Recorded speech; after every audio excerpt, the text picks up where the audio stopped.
اس پر بھی یہ بھی چونکہ مجرور ہے تو اس پر کسرہ مقدر ہے۔ ان سب صورتوں میں ضمہ اور کسرہ مقدر ہے، اور مقدر ہونے کی وجہ یہ ہے کہ یہ سب ان پر ضمہ اور کسرہ کو پڑھنا ناممکن تو نہیں مگر ثقیل ہے۔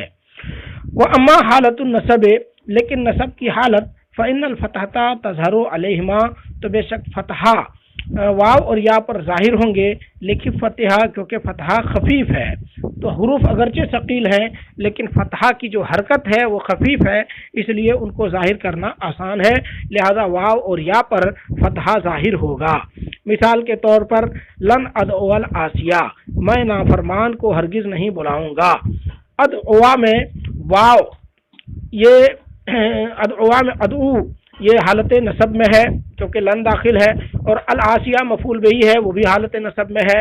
ایک میں ادعوا میں واو ہے، عاصیہ میں یا ہے، واو یا ان دونوں پر لفظاً فتحہ دیا گیا، لفظی طور پر تلفظ میں فتحہ دیا گیا کیونکہ فتحہ خفیف ہے، تو واو اور یا اگرچہ ثقیل ہیں لیکن ان پر جو فتحہ ہے وہ خفیف ہے، اس لیے ان کو ظاہر کرنا آسان ہے۔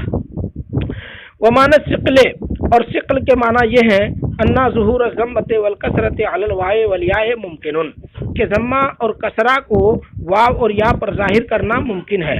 فتقول، تو تم کہہ سکتے ہو یقضی القاضی علی الجانی، یقضی القاضی علی الجانی ویدعو الداعی الی النادی، یہ کہہ سکتے ہیں لیکن ذالک ثقیل مستبشع، لیکن یہ بہت ثقیل بھاری ہے، مستبشع اور قبیح یعنی برا ہے، سننے میں بھی کافی تکلف ہوتا ہے اور بولنے میں بھی۔ فلہذا تحذفان، اسی وجہ سے ضمہ اور کسرہ کو محذوف مانا جائے گا، و تقدران، اور مقدر مانا جائے گا، ای تکونان ملحوظتین فی ذہن، یعنی ضمہ اور کسرہ ذہن میں ملحوظ ہوں گے۔ بس یہ رہا آپ کے آج کا سبق، اسے غور سے پڑھیں اور سمجھنے کی کوشش کریں۔